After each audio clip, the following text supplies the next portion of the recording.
welcome to our interviewee for this episode of Gregarious Mammal podcast. And we have now, how do you pronounce your surname? Because a bit of me makes me think it's a Germanic surname, but I'm not 100% sure. So how do you pronounce your surname? Laeuner. Laeuner. So it's Paul like Laeuner. a two-syllable word, which is almost three. There's the kind of hour.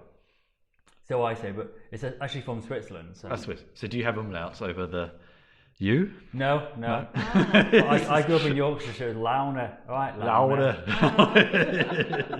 Oh no. I was about to ask because I was thinking maybe Leicester or Leeds. Or Sheffield, yeah. Now Paul is from a company, a project called BioMonkey. Right, yeah. Which will actually no. Let's start with you telling us what BioMonkey is, or what you want it to be. Yeah, so it's more what I want it to be than what it is. So BioMonkey is essentially a biohacking coaching company. So I'm being trained by Bulletproof for Bulletproof Coaching Training course.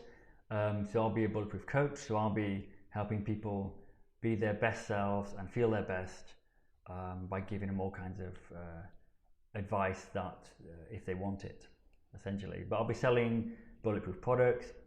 I'll be selling like ozone therapy devices and anything really, biotech. I'm setting up a biohacking center here in Berlin. So I'll be doing like liquid nitrogen, ice cream workshops and cooking workshops, nutrition workshops. So anything to do with sciencey nutrition, basically. Okay, so this is where So the reason why we were interested in having a chat in the first place was amongst the many meetups we now have in Berlin. Your one popped up, and it said biohacking, and Cate and I's impression of biohacking, mostly because of where Cate has been to and her interest, has been the more technological side. Right. I actually met a guy in Seabit who had, I think, 14 implants in his hands, and you could see them. It was a bit strange to look at, for opening doors, RFID chips, NFCs, all sorts of things. But why 14? Did they all have a different function? Or they all had a different function. Or was he, were some of them obsolete and he hadn't taken them out yet? Who knows? I think he was possibly on the extreme side. But this is the interesting thing about a lot of the kind of the more technological side of the biohackers is they kind of follow a bit along with the transhumanists, like pushing the envelope of what humans are going to be. But before let's just keep this train going just for a minute. So that has always been our impression of what biohacking was. Sure. I don't know where the term originated, but that's generally been our impression because we're mainly tech people, so that's generally been our impression. So that's usually what we thought. People augmenting themselves with some kind of technology. And then recently we've noticed this usage of biohacking in, I guess, what us as not very aware people of this sort of field, that we would think of as a diet or nutrition advice or something like that. Yeah. So is there a difference between things like traditional dieting and nutrition advice and now the more recent use of the word biohacking, or is it essentially the same with a new spin, or what's the actual difference between those various fields? Well, I would say generally it's all biohacking, right? So for me, biohacking is optimizing the inputs, all of the inputs into our body, so that we feel at our best and live long. So right now, I'm feeling slightly nervous. So I suppose I'm being interviewed, I'm on camera, I've got a slightly nervous swallowing thing. So if I was to look around now, think about the lighting. Well, it's not really that sunny today. I've noticed that I'm much more relaxed when I've got full spectrum light. There's something that I ate this morning which has left me feeling slightly inflamed. And so I need to kind of optimize all of that. So what's the air like in here? Is there mold somewhere? I don't know. I suffer from adrenal fatigue slightly, so I need to optimize a bit better my B vitamins. I'm in ketosis all the time. I don't do carb refeeds. I should do. Sorry, Dave. And all that kind of stuff. How did I sleep last night? So that's kind of biohacking. Biohacking can also be using biotech. Like I have a cerebral electrostimulation device, so I'll put these on my ears and electric frequencies go through my head. And yeah, why not update something in your body? But personally, that type of biohacking doesn't really interest me that much, because I look at it and I kind of think, well, what's the point really? Why do I want to put something in my body if it's not really going to help? And putting something foreign in your body, I would say, is going to basically send your immune system a bit wired, trying to kick it out of your body. It's just not natural. So kind of biohacking I'm interested in is more working out what Mother Nature wants us to do and trying to match that. Whereas biohacking is just, I don't know, like technological people just having fun really. Although they're not going to like that when you say that. But interestingly, I was really interested when you asked me to do this podcast, because our first Biohacker Berlin social meeting, this guy came up, turned up, and he was really disappointed because he was really interested in what biohacking, as in implants and stuff, and basically thought all the stuff we were talking about was quackery, and he just wanted pure, like, and so he didn't like the fact that we'd appropriated the term essentially. So I wasn't aware of that until I got this invite for this interview, until this guy turned up and basically science trolled us live. Wow. It's interesting you say that. I mean, I have been interested in biohacking for a long time, and my interest came about from wearable technology.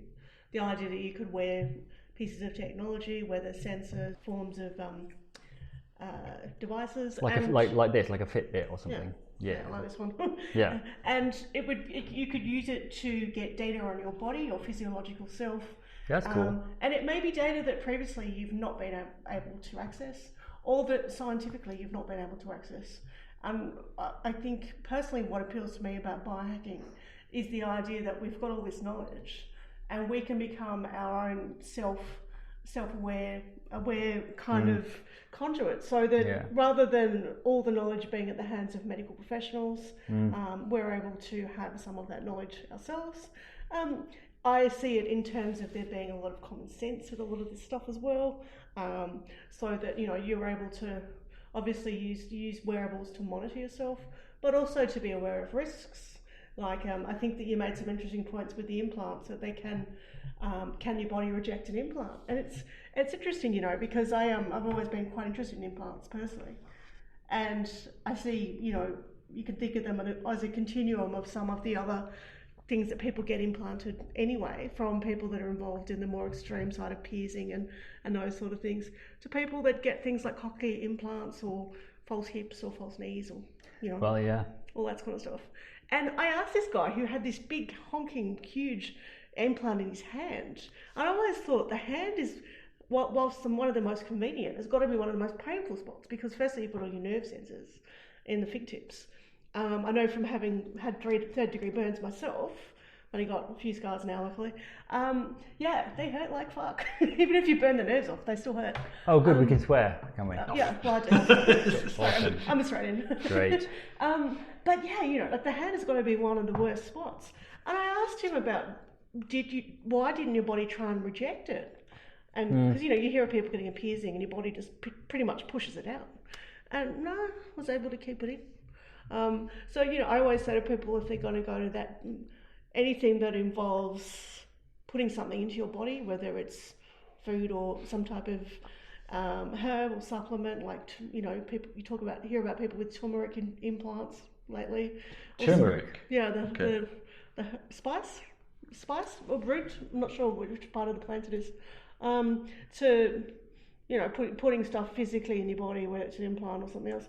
What, then it slowly releases turmeric into your bloodstream? Yeah, okay. Basically. Cool. You just got to be really careful, because, and you could say the same for naturopathy, arguably. I mean, I hear people talking about, so say no to big pharma and get. So actually, well, this is an interesting point. So where does, I guess probably the answer is going to be it depends on the person and many other things. But like, where does biohacking become extreme drug taking, or addiction even, that's definitely probably a whole other area. But is biohacking taking cocaine every 10 minutes because it keeps you awake? Is biohacking drinking a shit ton of coffee because it keeps you awake? What do you see as kind of the boundaries, I suppose, or what's the most precise definition you can think of? I think I would draw the line very clearly. Does it do yourself?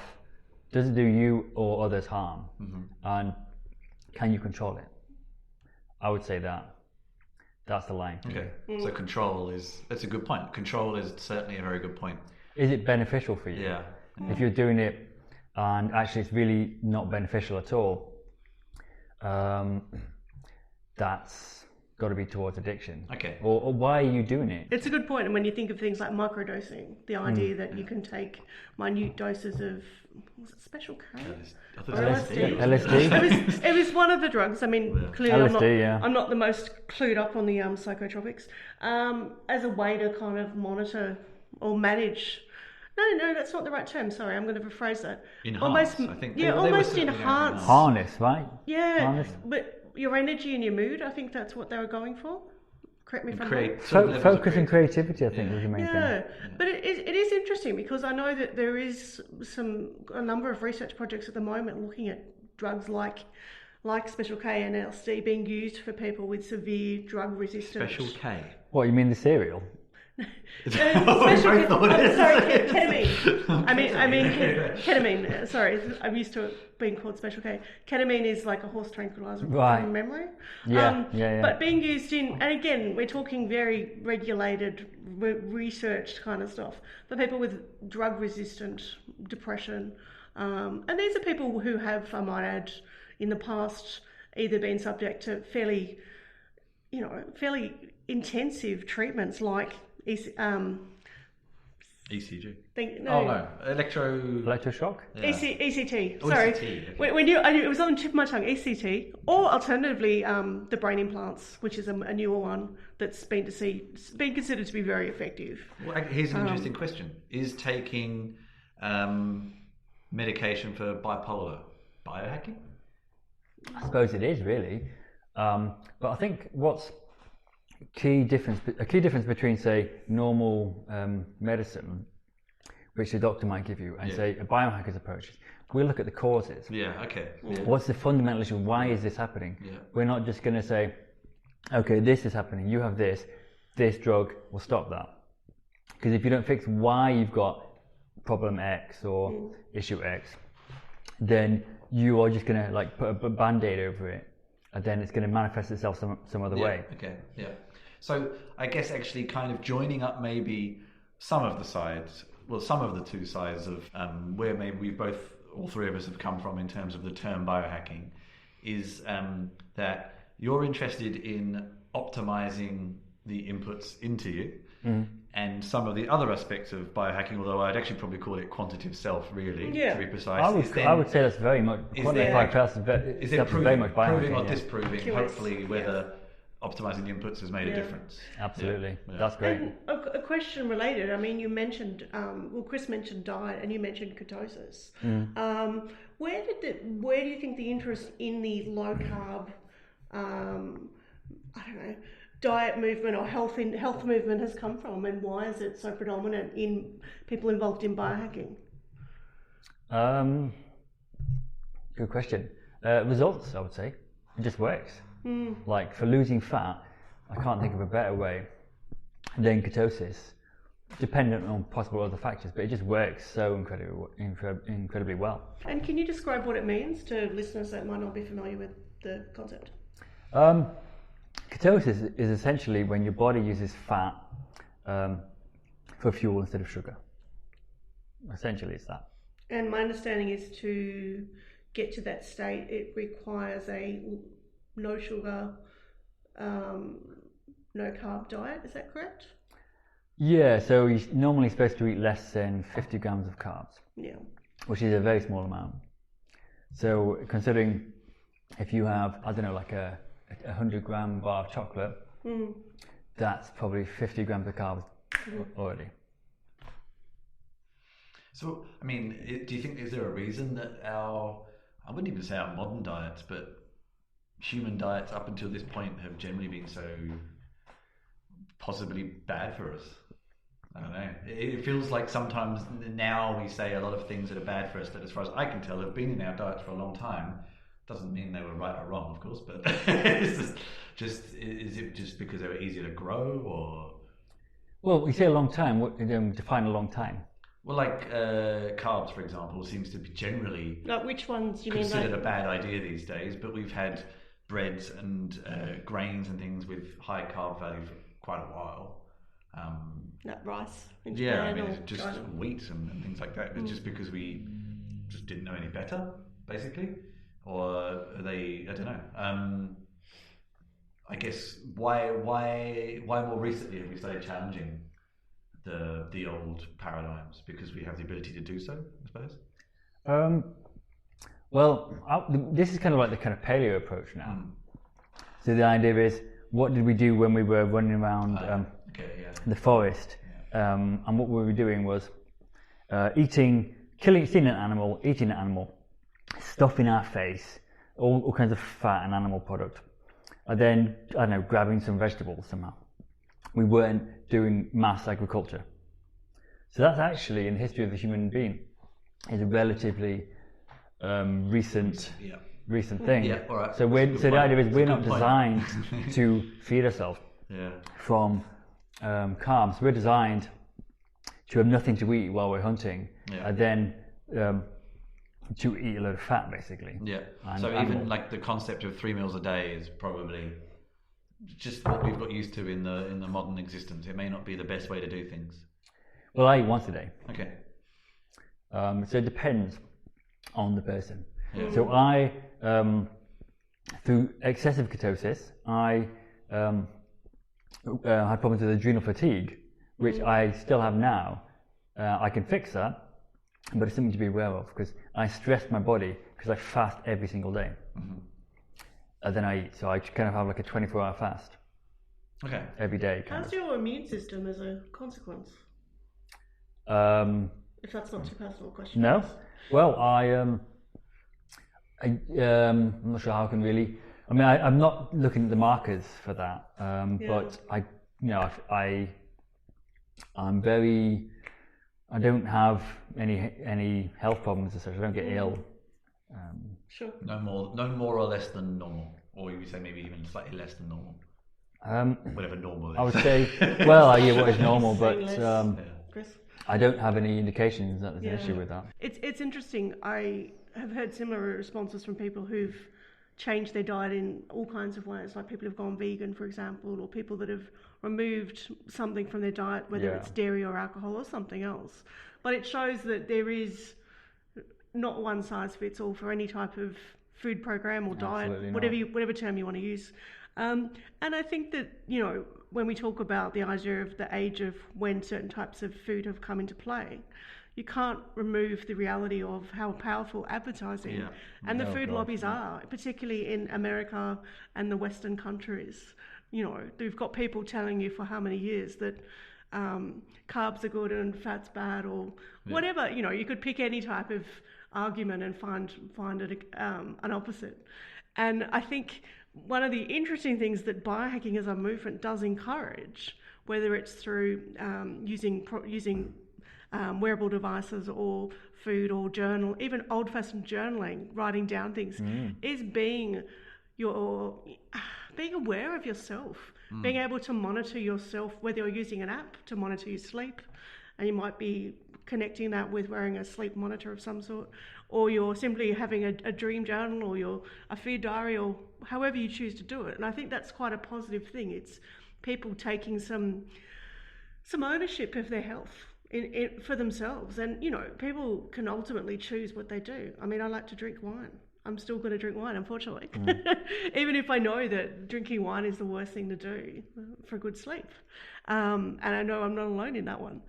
So I think that's something I like about the body hacking movement, and the idea that we see people also who do have serious health conditions. Diabetes is a very good example. Diabetes is probably one of the most funded health conditions in terms of tech at the moment. We see everything from every end of the spectrum, from preventative diabetes, pre-diabetes, type 1 and 2, devices to monitor people's glucose and also treat diabetes, because of course we can't actually cure diabetes. And I think an interesting there is people using the glucose monitors as a way to measure their body's response when they eat certain foods, whether they're a diabetic or not, is quite interesting. Spoken to a number of people who've been involved in doing that.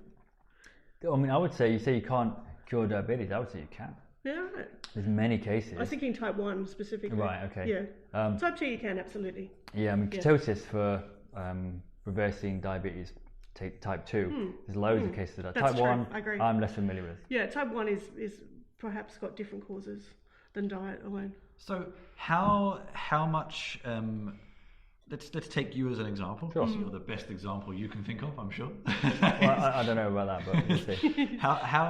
How much time would you say that you spend on a daily basis, kind of monitoring the effect that inputs are having to your body? Actually, not as much as I should do. Okay. I've been experimenting with the inputs and not so much tracking. It's been more tracking how I feel. Mm-hmm. So a bit more kind of holistic, I suppose. So I haven't really quantified myself. So I want to do 23andMe genetic testing. I want to be tracking my blood glucose. I haven't started doing that. I haven't even been tracking my ketones. So not much, to be honest, but I track how I feel in response to my inputs. Okay. So actually, I might continue down this path, and then Sure. I'll ask you a much more pragmatic question related to that. Do you wonder if in yourself or in some personalities it could lead to a little bit bordering on paranoia about, constantly, I think we all have somewhat addictive personalities, and the modern world makes it very easy to keep checking the outcomes of things. So is there a tendency sometimes to maybe to go a bit too far? Well, I suppose you have to ask, does that fit in with the life you want? And at the end of the day, that's what it depends on. But are you referring to like orthorexia type? I'm not sure. Maybe, I don't know. Yeah, I think that's what Chris means, where people, because they're eating certain ways, become very obsessed, and it changes their brain chemistry. No, I meant just like, I can on a daily basis, if I said something on social media, I'm maybe checking every few minutes to see if anyone replied. I'm kind of talking that level of. Do you mean more narcissistic? No, so the same thing of like, I ate something, what effect did it have on me? Did it have any effect on me now? Kind of just like constant. Maybe it's something else causing that, but just the element of the fact that you're constantly trying things and checking things, so it can end up dominating your life a bit too much sometimes. Maybe, I'm not sure, and it very much depends on personality, of course. But I don't know if you had any personal experience of maybe you at a certain point thinking, I'm actually causing more damage to myself worrying about it than not in doing it, maybe. Well, I love it. I love all that stuff. I think really, from a bulletproof coaching perspective, we would look at that as what do you want? Yeah. What is your purpose? What do you really, really want? Like, get in tune with your emotions, bring yourself out of your head, make sure you're working towards the life you want. And if all this checking and such is excessive and is getting in the way of, for instance, starting a family, maybe you want to rethink that. Yeah. But if it's taking where you want to go, then fine. I think there's a bit of a continuum with this stuff, and I know I spoke to a startup, and I won't mention too many details because they're well known in the movement, and one of their interests is fasting, and the whole company would fast for extended periods. And I said to them, I can't remember exactly the words I used, but I'm quite a tactful person with interviews. I sort of said, look, I notice most of the people are male in your company. Do you have women? I know that women spend a lot of time worrying about the way they look and their body and what they eat. And that can have, for a lot of women, very negative consequences. Fasting. Yeah. I could go into disordered eating and things like that. How do you mitigate this? You know, particularly if you're in a company where it's seen as company culture to fast, and everyone's kind of egging everybody on.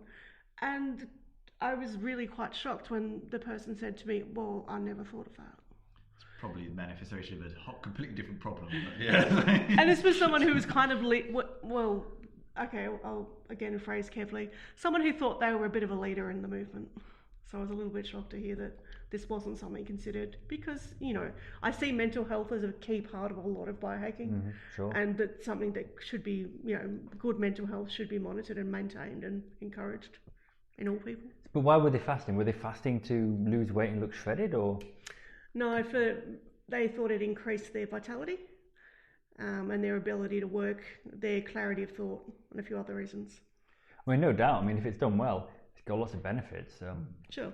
Getting rid of the rubbish from the body, autophagy, for instance, detoxing, getting rid of fat, all kinds of things. I actually think it's something you said in that sentence almost slightly contradicted something else you said, which I found interesting.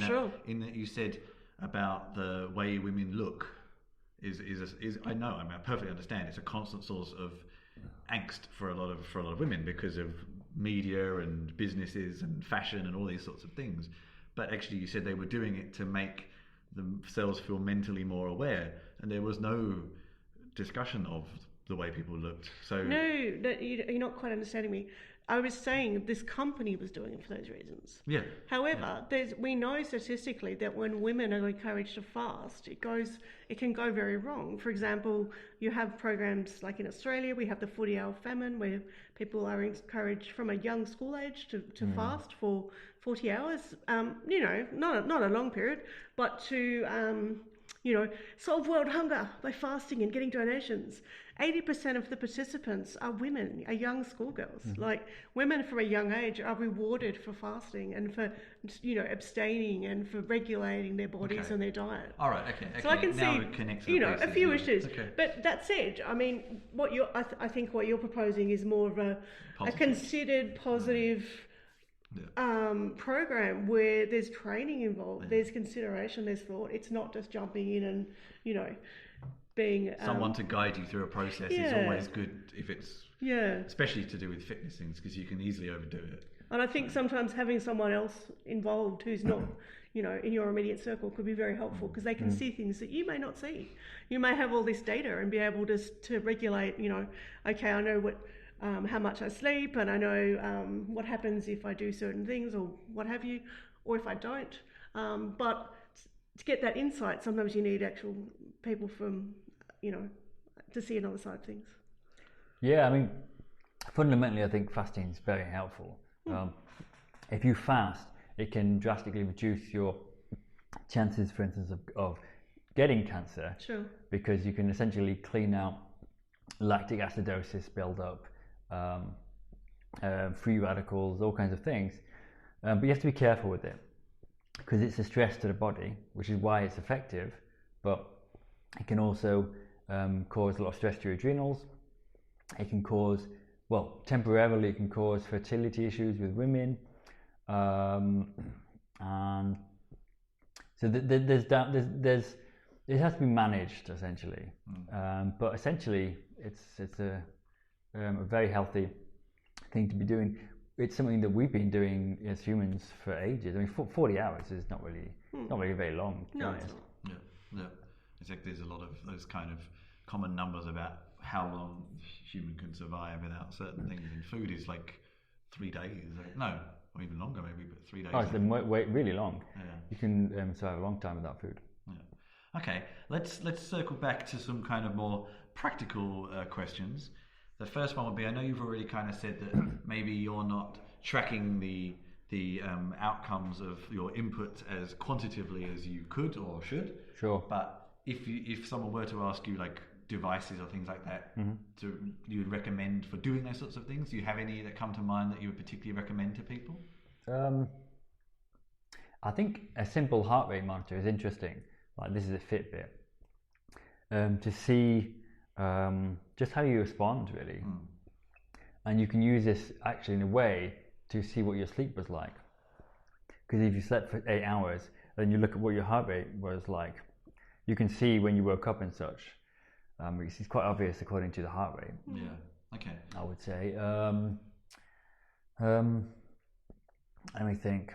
Devices. Some kind of sleep tracking app. You can get apps or headsets or something. There's one, I can't remember the name, of course, because I'm in the middle of a podcast. We can add it later. There's a new one with it's a new type of headphone which tracks your brain waves. What's it called? Something like Tahoo or... I think I know the one you mean. It's like £200. Anyway, so that'd be good. Weight, I mean, it's not so weight that's interesting. I think it'd be good to track your bone density and your like using a DEXA, for instance, or your BMI. So your fat percentage of fat in your body, just to compare to see how your diet's doing. But very important is how you feel, essentially. Okay, so here's my final kind of, possibly one or two, depending if Kate wants to participate or I've not. got a question. Okay, let's go for your question, and then I think I've got a kind of rounding question. One thing I always ask people in biohacking, because I talk to lots of people in different sides of it, is there something that is not trackable at the moment that you would like to be trackable? Oh yeah. It's a hard one. Feel free to think about it and come back to us with that one. Yeah, again, I'm in the middle of a podcast. I'm struggling to really think of it, to be honest. But loads of things all the time. None of them are coming to my mind right now. Okay. You know what? The one that comes up a lot is blood, to do with the blood. And if you think of Theranos, I think that's how you pronounce it, the startup company in Silicon Valley that we all know was a bit of a failure when that revealed that their testing was highly problematic and basically fraud. They were basically trying to make it so that any blood test could be done through a fingerprint, a bit like you would for diabetes. I would like that, yeah.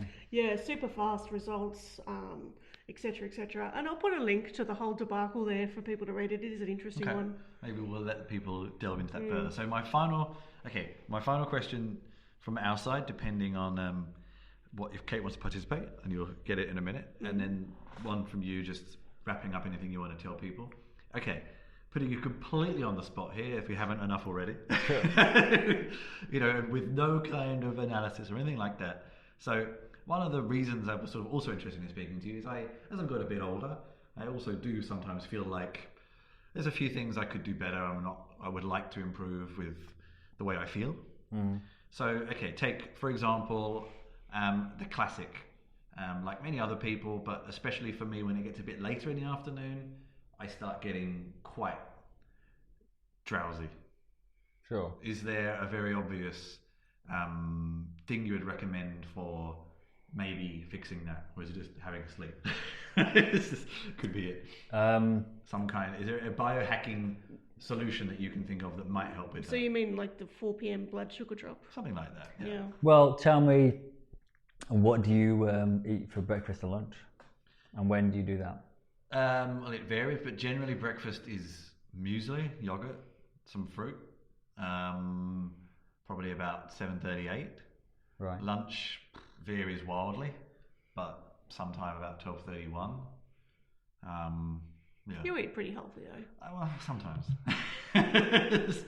And so what do you have for lunch? Because so far you've told me carbs. Yeah, Carb-loaded breakfast. Yeah, I think I know where you're going, and I would probably say that lunch is probably not that much better. So, but you probably have burger or pasta or something, don't you? So you're probably, I guess you're saying cut the carbs a bit. Well, if I ate like that, I wouldn't be able to concentrate, and I would also be feeling very tired. Yeah. Okay. Mid-morning and mid-afternoon, and that's why I don't actually eat at all during the day. Yeah. No, I can understand that. But I'll have my massive bulletproof coffee with loads of butter in. So that's kind of lots of fat energy, and that works for me. But I used to get that every single day when I used to eat like a normal carby diet, and I just didn't understand why. Yeah. Okay.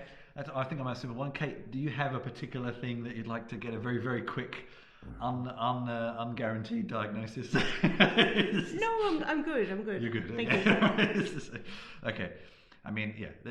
There's all kinds of other know. potential inputs, but the fact that you've just told me you eat carbs for breakfast, that puts your body in carb burning mode. So essentially your blood sugar's doing this all day. Yeah. Okay.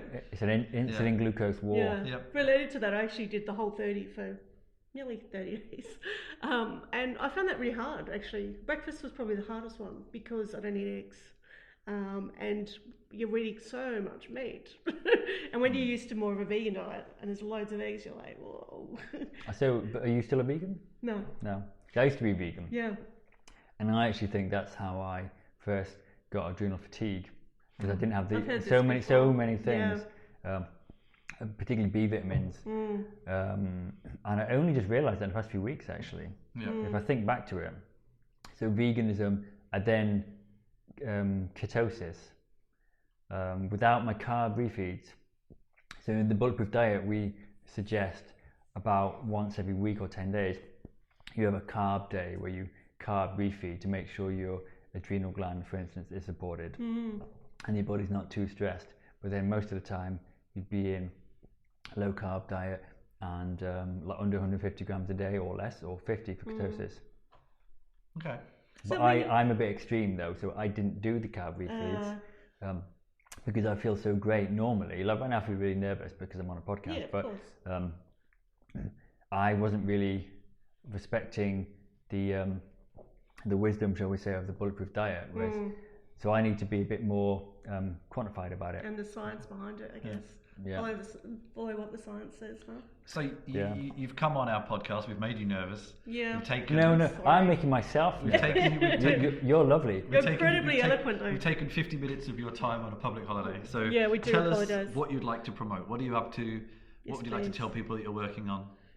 Well, right now I've started a group here in Berlin called Biohacker Berlin, which is how you guys found me. So that's a social thing, really. Fantastic. And also we're going to be doing things like I'm going to try and organise a group hyperbaric oxygen session. I don't know if I can manage that, but who knows? Group cryotherapy session. Yeah, cool. We've got a biohacking party on the 27th of April in collaboration with Better House, which we're hoping to encourage Cate to speak at. Me? Well, yeah, I mean but if you need a speaker, I could consider it. Not a speaker as such, but if there's something interesting to share, because it's going to be like a party atmosphere. I think it's more it's a party, Chris, with more. So there's no point. It's not presentations and stuff. No, it's not really You presentations. could show some examples of. Anyway, that's a whole other discussion. So I'll be there with ozonating water and giving it out. I've got a ozonating machine coming from Australia. I'm going to be, if I get the liquid nitrogen delivered in time, I'll be doing liquid nitrogen ice cream. That stuff is huge fun. I'll be doing. Have you heard of get some bulletproof, get some ice cream? So I'll hopefully be doing that for people. And there's going to be these guys called Sonorari with a sound massage chair. Oh yeah.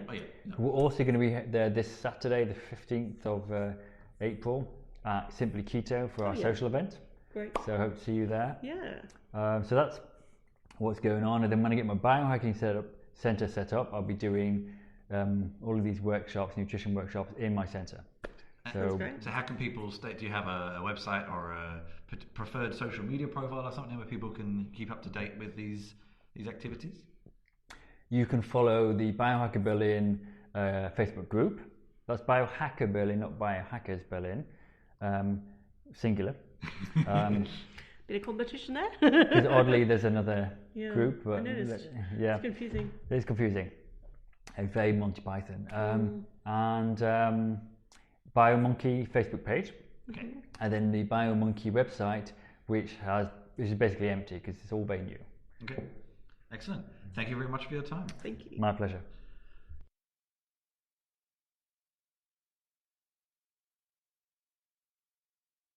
So Paul is still with us, and he's actually going to, because we're lucky enough to actually have someone in the studio with us. Yay! And we even have our friend Ginger over here. She's actually somehow stayed throughout the whole recording. Say hello, She Ginger. even likes the stranger we have in the studio. We're going to talk through our topics of the week together. Paul had absolutely no idea what we could talk about, but we'll see. No how this idea. goes. Which is great. I feel much more relaxed because I don't feel like I don't really feel like I have to participate. No, which means I probably will more. participate at will or as little as you like. So interestingly, Cate joined me at one meetup, and I went to a second one yesterday. There's a lot of interest at the moment in Berlin on voice interfaces and designing, productizing for voice interfaces. We actually have an Echo over there, which we haven't set up yet, but we do have one. And both of the meetups we went to actually around more the product side, the how to design products that work in voice interfaces. Yep. And we talked a little bit in the last episode last week about voice interfaces for people who traditionally have not found computer interfaces quite so inclusive because they're visual or require dexterity that you weren't able to use. So voice interfaces is a really interesting space, and we will probably talk much more about it over the next few months. But the first article kind of relating to this that we've highlighted is, and it sort of manifested itself apparently in a Daily Mail headline. Oh, that would be pure gold then. Which you don't normally believe. It must be true. But it sparked another interesting article on AItrends.com. And it's something that I think has come up in the past too with Siri, I think. Can Alexa lie?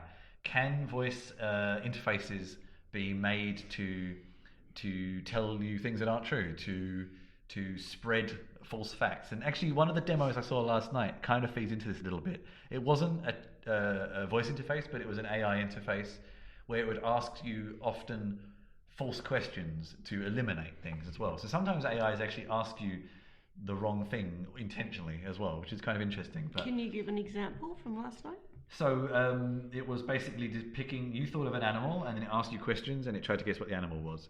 And so, for example, it would say, does it have stripes? And it'd say, does it have black and white stripes? Which is a kind of, if you followed the rest of the conversation, it was a bit irrelevant, but it's trying to eliminate a zebra, obviously. You know, so it's sort of, sometimes AIs have this tendency to ask questions that seem a bit strange, but it's actually because it's trying to eliminate something else. Yep. But this actually was your link anyway, Cate. So was there anything else more you wanted to add about can Alexa lie? Yeah, look, I mean, if you missed the story, the storyline is actually an interesting one. Is that a woman was sitting at her computer or in the kitchen, hanging out with Alexa or however you want to imagine it, and said, "What was it? Do you work for the CIA or can the CIA hear me?" I think it says in the article that you just scroll. Are you connected to the CIA, Alexa? You know, I thought it was Siri, but okay. And the dot she was using didn't answer. So therefore people concluded from that Siri or Alexa, whoever it was, must be connected to the CIA. But look, the reality with this is it denotes a level of thinking that AI home devices or home automated devices, however you want to put them, don't have. They don't have this much natural language processing skills.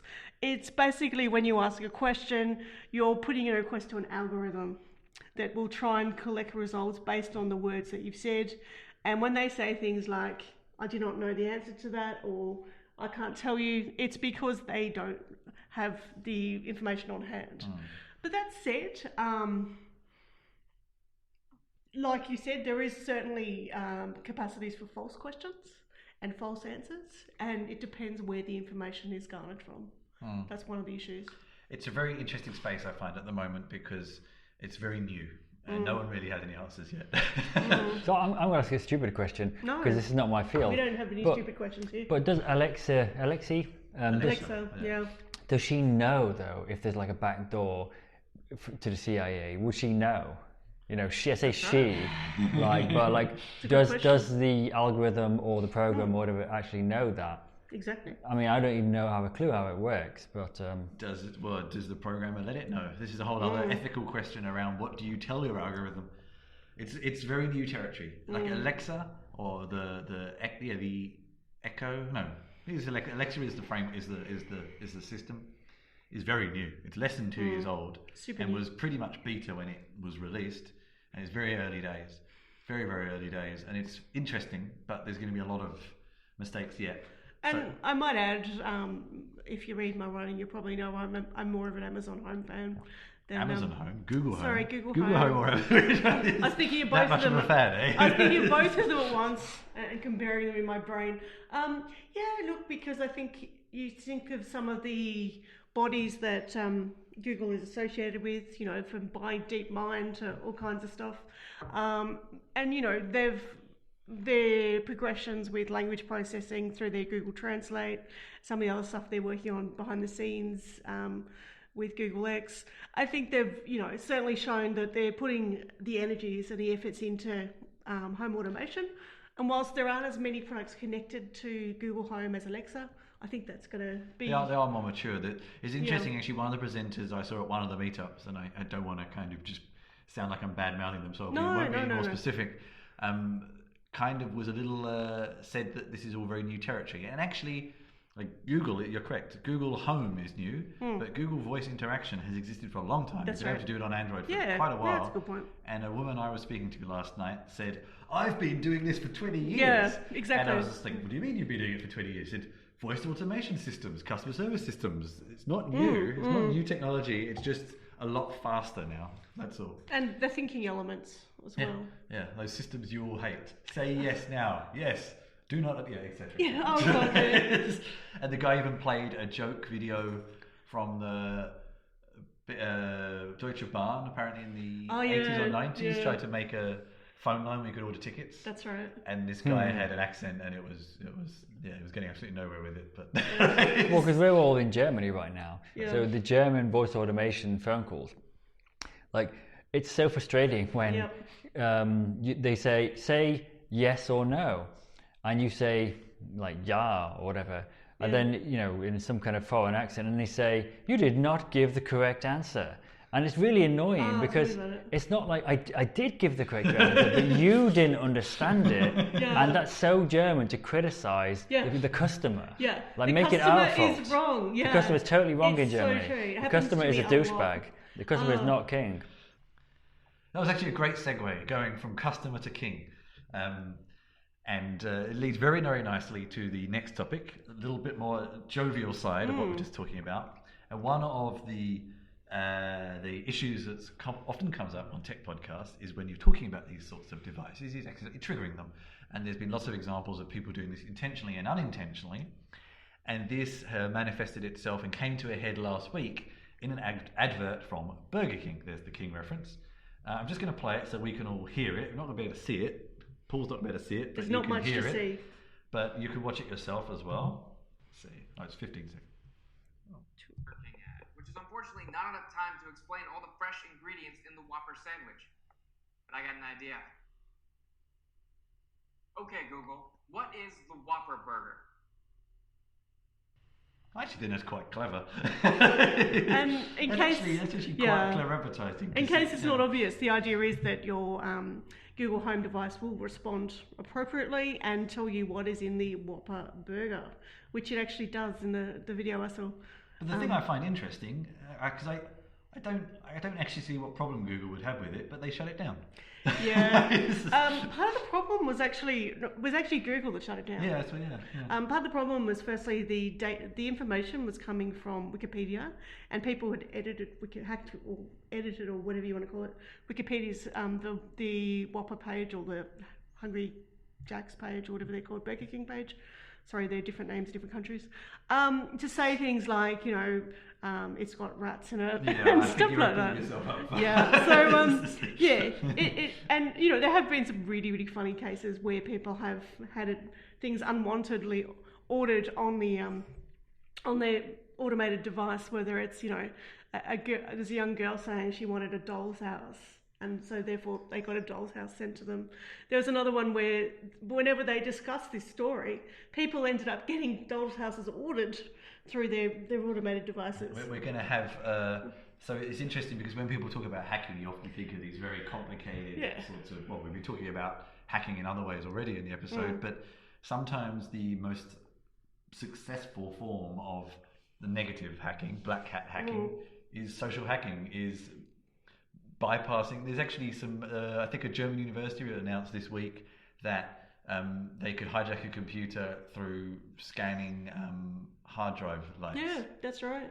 Yeah, I read about that. You could have a firewall, you could have virus protectors, and somehow by detecting the blinking light of a hard drive, you could actually access something somehow. Wow. I'm not even sure how, but But something like this, an ad which isn't even directly connected to your device can still achieve an effect you. The other side of it is that we do all have and are gradually be growing our slew of connected devices in our home, and some of these will be your automated or your voice activated devices, and there's a number of them being marketed for the kitchen.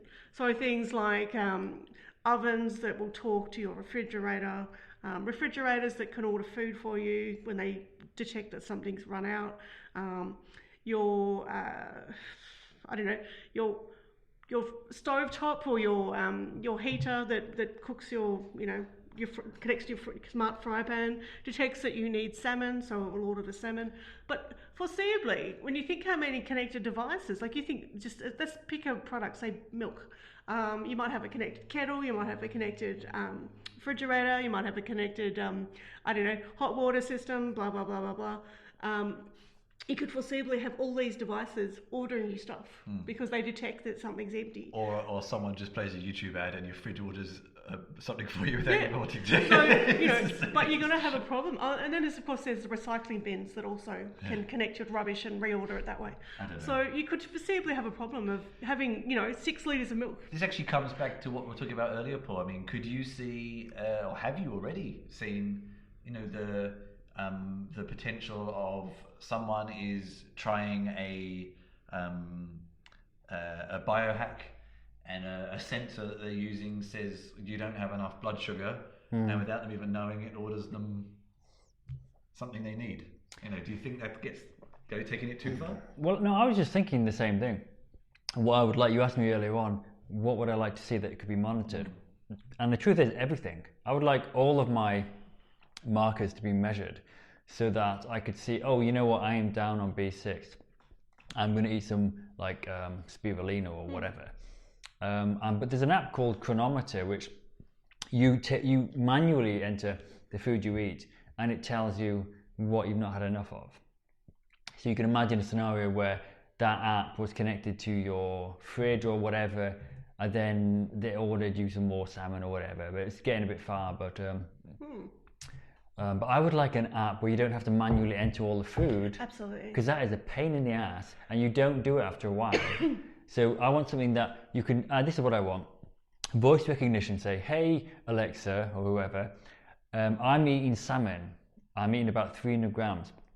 I'm having about 20 grams of oil or whatever. And she just tots it all up and then says, hey, Paul, you're putting your adrenals at risk or whatever, and you need to eat this. That would be cool. Doesn't exist. Actually, in some respects, a lot of the connected devices are too smart in the wrong places, maybe. You know what? There is actually a product related to what you said. There is a couple of things. There's an app now that you can take photos of your food and it will come up with the calorie content. And there's a smarter one that really is actually Does it actually work though? I've never used it. I couldn't be bothered taking the photos. But the other one that I spoke to the company making it, it's basically looks like a little plate. It's actually a scale, so it's able to weigh your food. Right, cool. To get the correct measurements. So the idea is you put your plate on it, weighs your food, you take a picture of your food. Oh, cool. And what actually happens is, because they use AI, and there's a little video that goes with it, so I won't go into it too much, but it basically is able to distinguish the different types of food on the plate. You can say how they're cooked. But of course, once you put them in once, it recognises them again. So you're not constantly having to say, I had mushrooms for breakfast or whatever. But they use it, their aim of using it is for people that are dieting or want, have to maintain what they eat. And it's, it seems to be quite good. They've had a lot of interest from funders. They're based in Germany. Let's push on to our next set of links. Yep. Again, a nice segue. Well done. Congratulations. We're doing very well with the segues here. Very good. Or maybe my brain is just awake thinking of potential segues. So we've talked a little bit here about connectivity, and maybe too much of it. But the other aspect of this, and I don't know if we need to have a particularly big discussion on this, because I think this could be an entire episode in itself, and it is not the first time this has been talked about, but there's an article here on The Atlantic from last week about loneliness begetting loneliness, the kind of the feeling that because everyone is much more connected, that we're all much more satisfied and happy, and it possibly couldn't be furthest from the truth. Firstly, because it's not the right sorts of connections, maybe. But also it was feeding into the aspect of cities, and this is another interesting thing that comes up. I mean, I've always lived in a big city. You've mostly lived in a big city. Me too, yeah. Yeah, Sheffield too is a big city too, and often they can be quite lonely places. And it's a kind of an article that looks at that side of things as well. Just because you have 8 million people around you doesn't actually make you feel any more connected to any single one of them. In fact, it can sometimes feel worse, especially again in this kind of hyper-connected world where we always feel like we're missing out on something, especially when there's a lot happening. If there's nothing happening, there's nothing to miss out on. So, I don't know. Did you read this? Did you have time to read this? I did. What did you think? Look, the main thing I took out of it was they were actually talking not so much about people that are being alone, as in people spending time alone, which I actually like to do. I find it is something that is sustaining. It's a healthy thing for me to do. But it was about people. It was more about people being lonely in a crowd. That kind of idea that you may have lots of social opportunities. You've got a partner, you've got friends, you've got family, but you still feel lonely. And it gave some suggestions at the end. And I got the impression it was also sort of pushing a program that had been instigated in the UK, looking at this as a problem, particularly in older people, which is a little bit different to the type of alone downtime I'm proposing. It was more older people who may not see anyone for days. I found it interesting. It was. Yeah. Well, what were your thoughts on it? I think the feeling lonely in a crowd sometimes, as you know, I like to go out a lot, but I often am sat there feeling lonely. In fact, you sometimes feel more lonely in a crowd than you do at home, because when you're just at home alone, there's no one to feel jealous of. when you're feeling lonely in a crowd, you feel like, why is no one talking to me? What's wrong with me? And stuff like that. So actually... But you know what? I also wondered how much of it is about social etiquette. How much of it... And this is actually something I'd be interested to do a talk on and maybe get some people in to discuss. Because I often think of if you give the example of going to lots of social events, how often do you go to a social event and... Either you get you'll be talking to a group of people and they all leave en masse to go outside and smoke a cigarette. So you stand there on your own going, okay. Or suddenly everyone gets their phones out and starts doing things on their phones. Yeah. Or you even, I'm thinking of Berlin, a lot of the events here, the startup events, people don't have as many skills perhaps in networking, so they often just don't talk to people so much. Tech people are infamously socially awkward. I think this is certainly an area where we could do, an interesting chat about the whole thing as a standalone topic, because it is quite fascinating. Exactly. I'd Maybe we'll propose that for a couple of weeks. Knowledgeable than us. Yeah. I'm going to propose one more link, and I think you might have more to say on this, Paul. I'm not sure. It ties a little bit back to what we were talking last week about the robots for the elderly, and robotics. It was just robotics. Sorry. No, because robot suggests just one robot. All right. Okay. That's all. And I guess this interesting aspect I find always of technology ending up being more useful to a different group of people than you initially thought. And this was the article that you suggested again on the AI trends. You've liked that website a lot this week. I do. About self-driving cars actually being a boon industry for elderly people who can't drive anymore. So yeah, look, it was quite a good article because it looked at both sides of it. The first idea was the notion that, we've got older people that are less mobile. Maybe they can't drive, whether it's for health or for safety reasons. Yeah, I for was trying to everyone think of a else. nice way to say that. Degenerative reasons. So therefore, the idea being, well, self-driving cars, they can just pop in this car and, off they go. And then you kind of broke it down a bit and they said, hang on, how do they get in the car? A lot of these people have mobility issues that means, they can't put their leg over put their leg up to get up on a step or whatever, however you configure it. And then it said, well, hang on, this is why traditionally a lot of older people have used either disability taxis or chauffeurs if they're at a different financial level, or had, of course, neighbours or friends or what have you to drive them places because they need someone to help them get in and out of the car. But then it goes a step further because firstly it says, okay, let's look at this, let's pull this apart a bit. Okay, if that's the problem, there could be someone that could do those jobs, someone that gets people in and out of cars. You could even have someone arguably who's not actually a driver but sits in the car and makes sure the person's okay. But the more interesting part of it to me, which is something I've written about before, BMW is actually working on a project at the moment where cars are embedded with sensors, and these sensors are able to detect the health of the passengers in the car. They can use it for passengers or for drivers, and so it might change the music in the car if they feel you're being stressed, or if you're falling asleep, it may change the temperature. The seat may give you a massage. I'm not sure if I like these recommendations. I tend to listen to very loud, aggressive music when I'm stressed because it makes me feel better. Okay. So I know people are different. But it also suggests, and this is one I'm a big fan of because it's something I've read a lot about in other ways. The idea being that if it can also monitor your physiological health, it can detect if the person in the car is unwell. And does that mean a self-driving car could drive you to the hospital? That would be pretty cool, right? How cool would that be? That's great. Yeah. Well, I think this ties into your last topic because Yeah. a lot of the issues with old people is social isolation, right? Yeah. So, contact with people who drive them places and stuff, may be sadly some of the only contact they get. So That's a good point. that could be a shame to remove that. That's a very good point.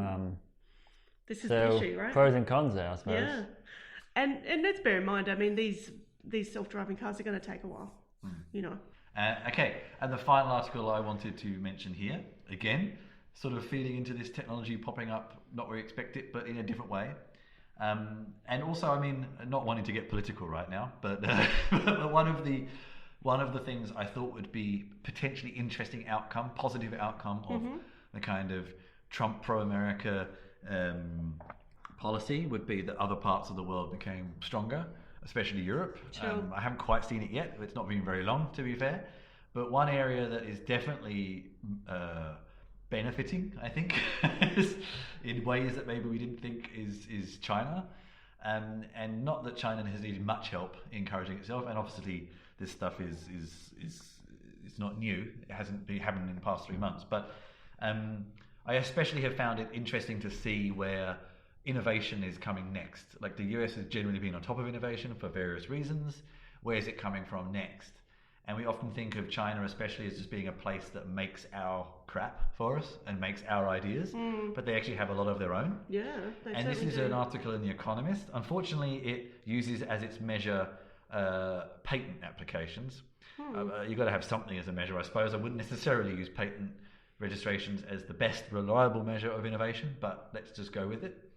And how in the past 8 years, since sort of 2008, China has almost caught up with Japan and is very, very close on the tail of America, and especially Shenzhen. Yeah. So Shenzhen, which is infamous for kind of an area being where stuff is made, lots of factories. I've ordered stuff Yeah, from there. is fast becoming a place where actually not only are they making our ideas, they're actually making a lot of their own ideas now. Absolutely. And I found it super interesting. I would say just read more in detail into it, but we've also heard this, I think, from someone we spoke to recently was mentioning this too. A lot of people. Oh no, it was the guy we met on Tuesday, the German guy who was in China a lot, Yeah. the Fox Asia thing. Yeah. He was mentioning this too, and this was open source stuff, which again is a different aspect.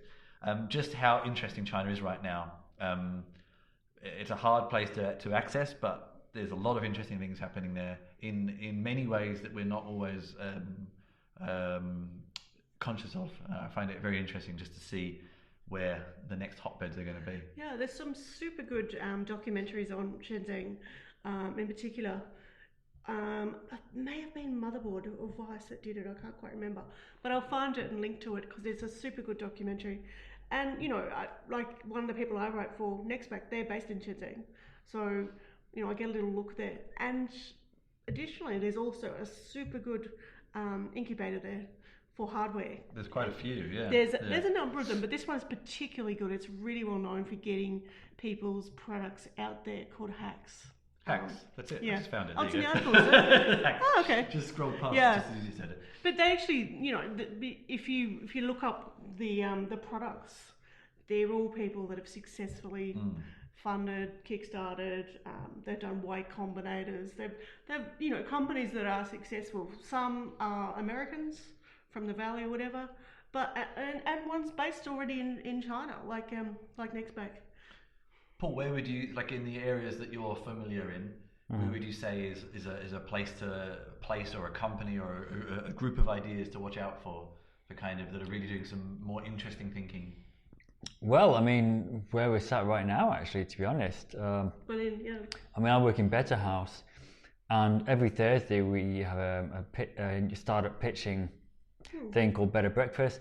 They run things called hardware labs where people try and, I don't know exactly what it is, but people design things together or something like that. I don't really know how it works, to be honest, because I'm not a technology person.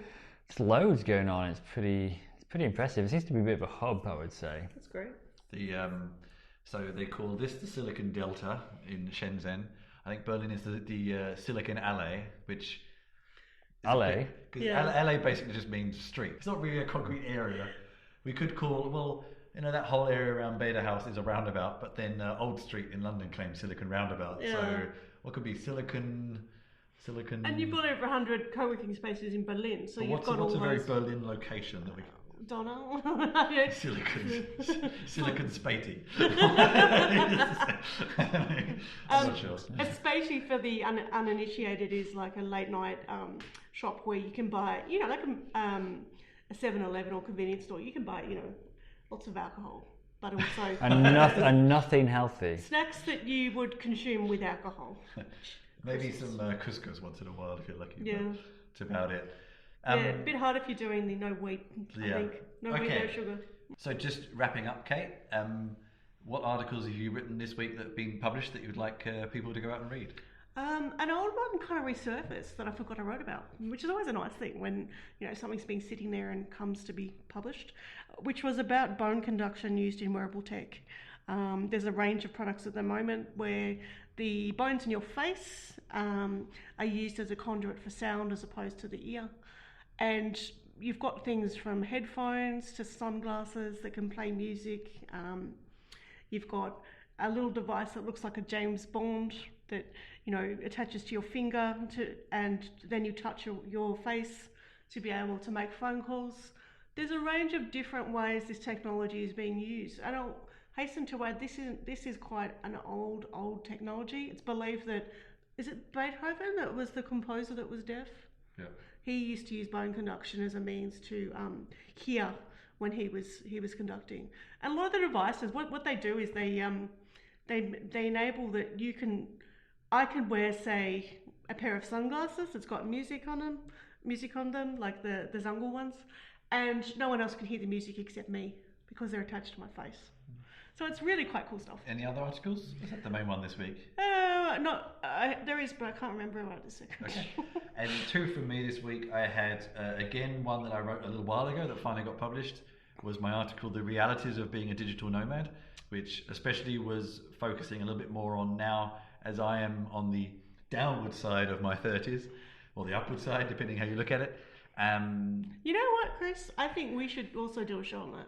Okay, but just have a read of the article. It's kind of more talking about what starts to happen if you've lived in a few countries and haven't had any solid roots when you start thinking about pension plans and health insurance and things like that. The kind of more pragmatic stuff.